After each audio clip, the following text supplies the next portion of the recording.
और इमरान खान और तहरीक इंसाफ के साथ मजीद बात ना करने का जो फैसला है वो मजीद पक्का और अब हो गया है। इस बात को मिलिट्री इस्टेब्लिशमेंट इंश्योर करेगी कि बानी पीटीआई को बड़ा रिलीफ अदालत से ना मिल सके। वैसे भी जमात इस्लामी को एंटी फौज एजेंडे पे इकट्ठी होने के लिए तैयार नहीं है। लिहाजा अब यहाँ तो फजलुर रहमान को मनाएं जमात इस्लामी के इनकार के बाद, जो बहुत मुश्किल है। तो मुझे लगता है ये तहरीक तहफ़्फ़ुज़ आइन जो तहरीक है वो चलने से पहले ही डूब गई है। अस्सलाम वालेकुम नाज़रीन, आप देख रहे हैं प्रोग्राम अंदर की बात मुजम्मिल सोहरवर्दी के साथ और मैं हूं आपकी मेज़बान इकरार यास। हमारे साथ मौजूद हैं मुजम्मिल सोहरवर्दी। अस्सलाम वालेकुम sir, welcome to the show. क्या हाल है आपका? वालेकुम सलाम, बिल्कुल ठीक, आप सुनाएं। मैं भी ठीक हूँ अल्हम्दुलिल्लाह, लेकिन मुझे लग रहा है कि मुल्की हालात ठीक होने का नाम ना तो अभी ले रहे हैं ना ही आगे लेंगे। आपसे अंदर की बात जानना चाहूंगी। सबसे पहले बात करेंगे बानी पीटीआई को लेकर। तो आपको क्या लगता है, अब जो मुल्की तनाजुर चल रहा है उसमें बानी पीटीआई के साथ आगे सख्ती होगी या कोई नरमी बरतने का चांस है? मेरे ख्याल में आगे इमरान खान के साथ मजीद सख्ती हो। और ये जो 9 मई पे तहरीक इंसाफ ने सारा ड्रामा किया है और जिस तरह का रवैया किया है 9 मई का, उसको पाकिस्तान फौज के अंदर कोई पसंद नहीं किया गया। और जिस तरह जवाब जवाब और जिस तरह 9 मई पर डिटाई और कहा गया है कि ये फॉल्स फ्लैग था, फौज ने खुद कराया है, और जिस तरह की गुफ्तगू सारी की गई है, मैं समझता हूँ उससे फौज के अंदर एक दोबारा एक हुआ है कि जी पीटीआई के साथ नहीं चला जा सकता। जो थोड़ा बहुत पीटीआई के साथ चलने के लिए राहें बनाने की बात चल भी रही थी कि मुज़ाकरात होने चाहिए, गवर्नमेंट के साथ होने चाहिए, सियासी जमातों के साथ होने चाहिए। मेरे ख्याल में वो खुलते दरवाजे भी बंद हो गए हैं, खुलती खिड़कियां भी बंद हो गई हैं। और इमरान खान और तहरीक इंसाफ के साथ मजीद बात ना करने का जो फैसला है वो मजीद पक्का और अब हो गया है। और अब कोई सियासी जमात भी पीटीआई से बात नहीं करेगी और इमरान खान से बिल्कुल कोई बात नहीं होगी। उनको मजीद सजाएं दी जाएंगी और उनकी रिहाई का भी कोई इम्कान नहीं होगा, बल्कि रिहाई को रोका जाएगा हर सूरत में। इमरान खान को जो रियायतें हासिल थीं वो भी खत्म होंगी, सख्तियां होंगी। लिहाजा मुझे लगता है ये 9 मई में जो कुछ हुआ है उसके बाद इमरान खान और तहरीक इंसाफ के साथ सख्तियां होंगी, उनके और लोगों की गिरफ्तारियां भी होंगी और उनको सात मुकदमात में सजाएं देने का अमल भी तेज किया जाएगा। तो एक तो मैं ये समझता हूँ। दूसरा मैं समझता हूँ कि फौज ने बहुत सीरियसली लिया है सारी बातों को, आसिम मुनीर साहब ने, इस तमाम जर्नैलों ने। और फौज के अंदर जो इमरान खान के लिए थोड़ा बहुत सॉफ्ट कॉर्नर था वो भी आहिस्ता आहिस्ता बहुत कम हो गया है। फौज ने अपने अंदर जो पल्स रिपोर्ट्स ली हैं, जो फौज के अंदर के सर्वे हैं, वो ये बता रहे हैं कि तहरीक इंसाफ का जो सोशल मीडिया और जो एंटी आर्मी प्रोपेगेंडा है उसके नतीजे में इमरान खान की फौज के अंदर हिमायत बहुत तेजी से खत्म हो रही है। बिलखसूस सीनियर कैडेट जो तमाम अफसरान हैं, कर्नल ब्रिगेडियर से ऊपर के, उन सब में इमरान खान की हिमायत बिल्कुल खत्म हो गई है और वो पीटीआई की इस सोशल मीडिया कैंपेन को और फौज के खिलाफ यलगार को दुरुस्त नहीं समझते हैं। लिहाजा फौज के अंदर इमरान खान के हवाले से एक यकसुई है। और जिन लोगों का ये ख्याल था कि अब इमरान खान की फौज में बड़ी फॉलोइंग है, आप ये कह सकते हैं कि इस एक साल में फॉलोइंग कम हुई है और ये 9 मई पे जो कुछ हुआ है उसने इस फॉलोइंग को मजीद बहुत कम कर दिया है।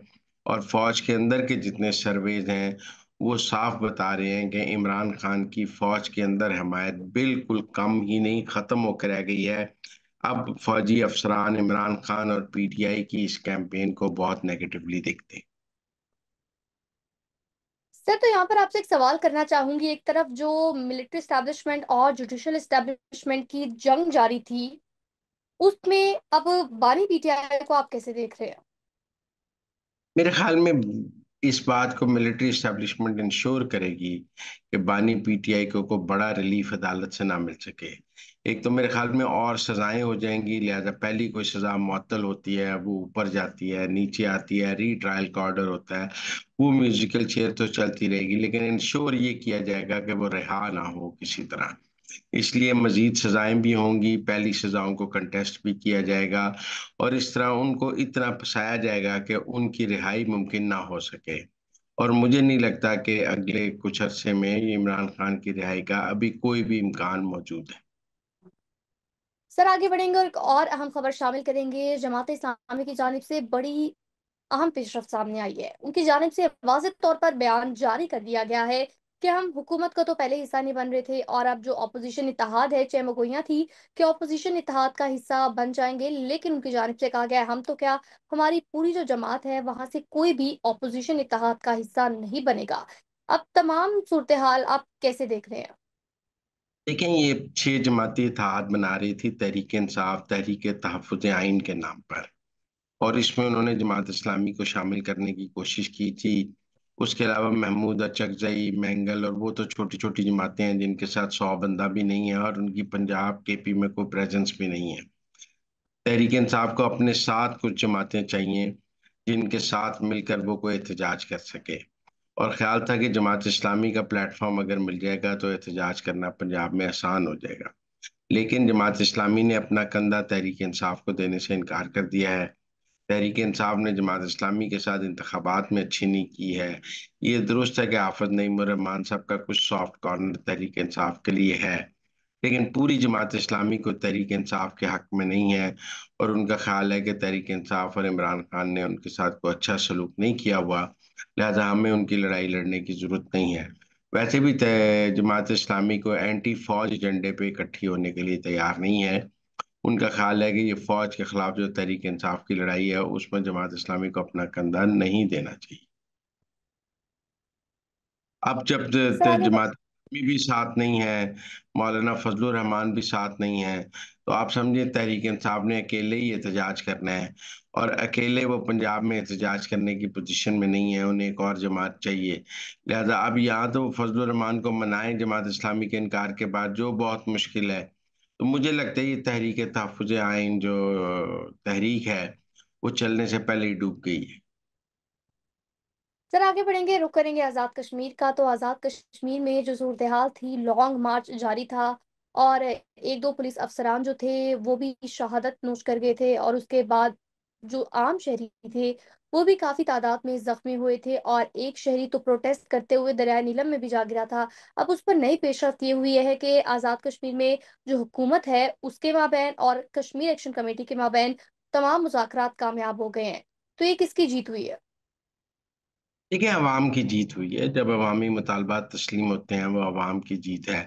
लेकिन आप एक बात समझें, तहरीक इंसाफ ने बहुत कोशिश की है कि वो इन मुजाहिरों और इस एहतजाज को अपने मकसद के लिए इस्तेमाल कर ले।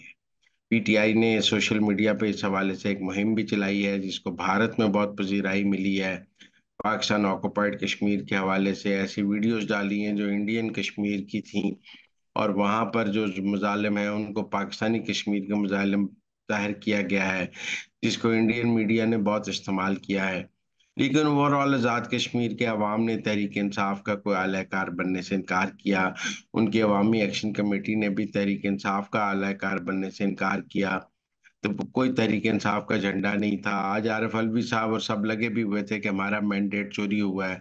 भाई, आपने जो वजीर आजम आज़ाद कश्मीर को दिया था वो 24 घंटे टून रहता था, उसको अजीब अजीब इल्लतें थीं, और सिर्फ एटीएम और पैसे की वजह से इमरान खान ने उसको वहां का वजीर आजम बनाया, ताकि वो वहां इमरान खान उससे पैसे ले सके।